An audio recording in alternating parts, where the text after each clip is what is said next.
विज्ञान और प्रौद्योगिकी।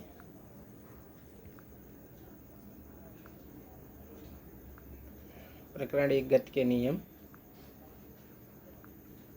न्यूटन का गति संबंधी तीसरा नियम। प्रत्येक बल क्रिया बल के लिए समान परिमाण वाले और उसी समय प्रयुक्त होने वाले प्रतिक्रिया बल का अस्तित्व होता है और उनकी दिशा परस्पर विपरीत होती है। उदाहरण, बल्ले द्वारा गेंद को मारते समय बल्ले की गति का कम होना।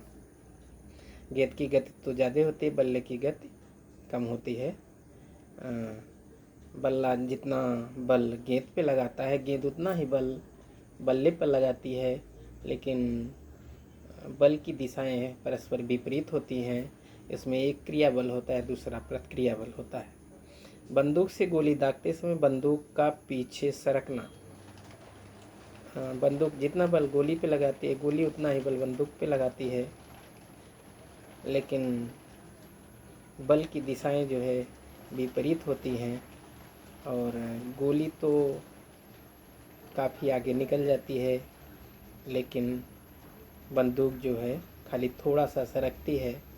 अब इन दोनों बंदूक और गोली में एक क्रिया बल है और दूसरा प्रतिक्रिया बल है। ठीक वैसे ही रॉकेट में जो है रसायन जलते हैं, केमिकल का ज्वलन होता है और खूब बड़े वेग से धुआं पीछे निकलता है और रॉकेट आगे की तरफ बढ़ता है। तो आपका ध्यान इधर रहे। क्रिया और प्रतिक्रिया बल, क्रिया और प्रतिक्रिया ये बल को स्पष्ट करने वाली बातें हैं।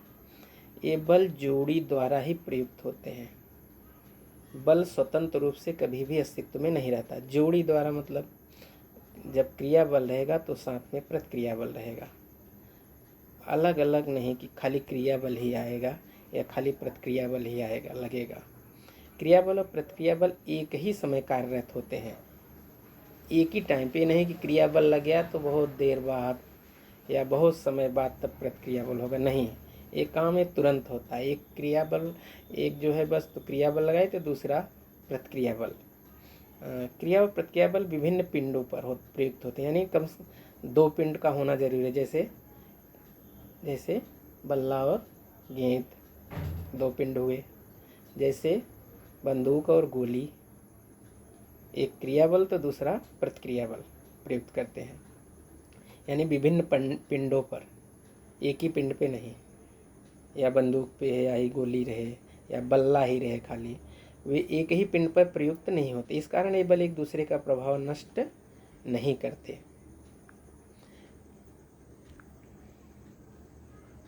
संवेग की अविनाशिता का नियम। एक पिंड ए है, उसका द्रव्यमान m1 और प्रारंभिक वेग u1 है।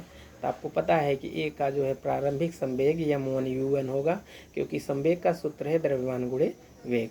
ऐसे एक पिंड बी है, उसका द्रव्यमान m2 है और संवेग u2 है, तो पिंड बी का प्रारंभिक संवेग होगा द्रव्यमान गुणे वेग, मतलब m2 गुणे u2।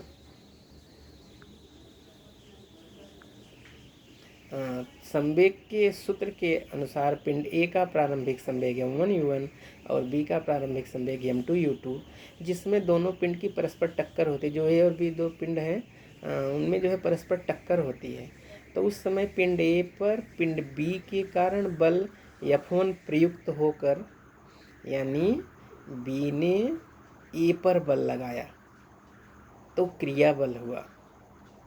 बी जो है ए पर बल लगाया तो क्रिया बल हुआ। तो जब बल लगाएगा तो उसका वेग बदलेगा, तब वेग उसका जो है v1 हो जाएगा, लेकिन द्रव्यमान तो वही है। तब उसका संवेग जो है m1 v1 हो जाएगा। तो देखिए, बल F1 प्रयुक्त होकर पिंड ए त्वरित होता है, उसका वेग v1 हो जाता है। तो एक का टक्कर के पश्चात संवेग बराबर m1 v1। क्यों? क्योंकि संवेग का सूत्र है द्रव्यमान गुणे वेग। तो इसलिए M1 V1। न्यूटन के संबंधित तीसरे नियमानुसार वही क्रिया बल जब लगा है तो उसी समय प्रतिक्रिया बल भी लगेगा, क्योंकि बी ने जो है ए पर, पिंड बी ने ए पर क्रिया बल लगाया है।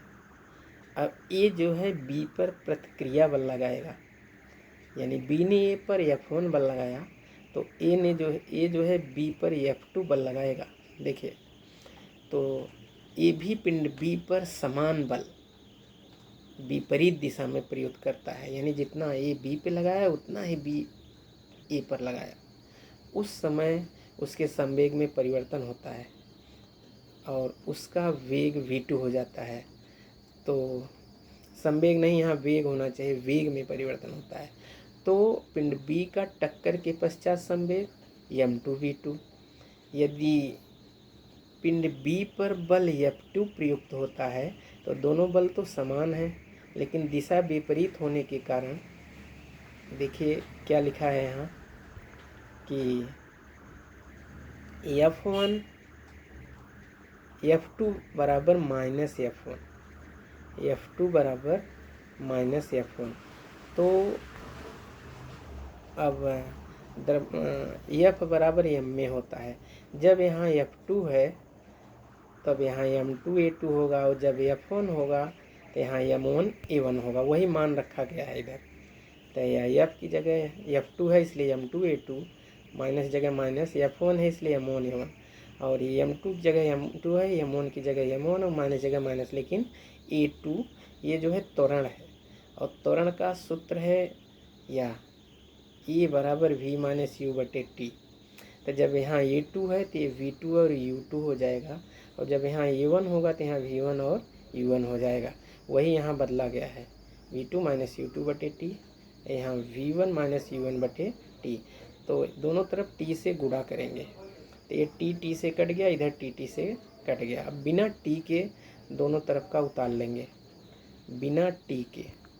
जब बिना T के उतारेंगे तो M2 V2 minus U2 minus M1 V1 minus U1। अब कोष्टक सरल करेंगे। M2 का V2 में गुणा किया तो M2 V2 माइनस जगह माइनस, M2 का U2 में किया तो M2 E2 माइनस जगह माइनस, M1 का V1 में तो M1 V1। और ये इधर बाहर माइनस है, अंदर माइनस है तो प्लस हो गया। अब M1 का U1 में गुणा हुआ तो M1 U1। अब V1 V2 एक तरफ कर लेंगे, U1 U2 एक तरफ। तो यहाँ देखिए, या M2 V2, अब इधर से V1 लाया, यहाँ माइनस है, अब बराबर की इधर आएगा तो प्लस हो गया, और M1 V1 हो गया। ये बराबर की जगह बराबर, ये जैसे है M1 V1 वैसे उतारा गया, लेकिन बराबर के बाईं तरफ ये माइनस है, इधर जब ये आएगा तो प्लस हो गया। अब आपने देखा कि टक्कर के पश्चात जो संपूर्ण संवेग है उसका जो परिमाण है वो टक्कर के पूर्व के संपूर्ण संवेग के परिमाण के बराबर है, यानी कुल अंतिम संवेग का परिमाण बराबर कुल प्रारंभिक संवेग का परिमाण। अतः यदि दो पिंडों पर बाह्य बल कार्यरत न हो तो उनका प्रारंभिक संवेग और अंतिम संवेग समान होता है, चाहे पिंडों की संख्या कितनी भी क्यों न हो। उसके लिए कथन सत्य होगा। अब संवेग के विनाशता का नियम, इसका स्टेटमेंट क्या है, कैसे स्टेटमेंट देंगे ये? तो यदि दो पिंडों की टक्कर होती है तो उनका टक्कर के पूर्व का कुल संवेग उनके टक्कर के पश्चात के कुल संवेग के बराबर होता है।